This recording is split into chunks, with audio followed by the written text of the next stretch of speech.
السلام علیکم۔ آج کی ویڈیو میری نوتک شہر پر یہ کس بلوچ سردار نے آباد کیا اور کس صدی میں آباد کیا، وہ بلوچ کس قبیلے سے تعلق رکھتا تھا، آئیے جانیے اس ویڈیو میں۔ تو ضلع بکر سے تقریباً 20 کلومیٹر فاصلے پر نوتک شہر آباد ہے، اور اس شہر کو میر نوتک خان ہوت نے 15ویں صدی عیسوی میں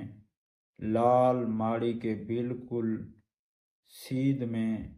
دریائے سندھ کے مشرقی کنارے پر آباد کیا، اور میر نوتک خان ہوت نے اپنے والد کی وفات کے بعد اسماعیل خان دوم کے لقب سے ڈیرہ اسماعیل خان اور آس پاس کے علاقوں پر حکومت کی، اور ہوت بلوچوں نے اسماعیل خان کا لقب نسل در نسل جاری رکھا، اور اسی مقبرے میں میر نوتک خان ہوت دفن ہیں۔ اور میر نوتک خان ہوت کا ایک فرزند اسماعیل خان سوم جو کہ کروڑ لالی سن میں مدفون ہے۔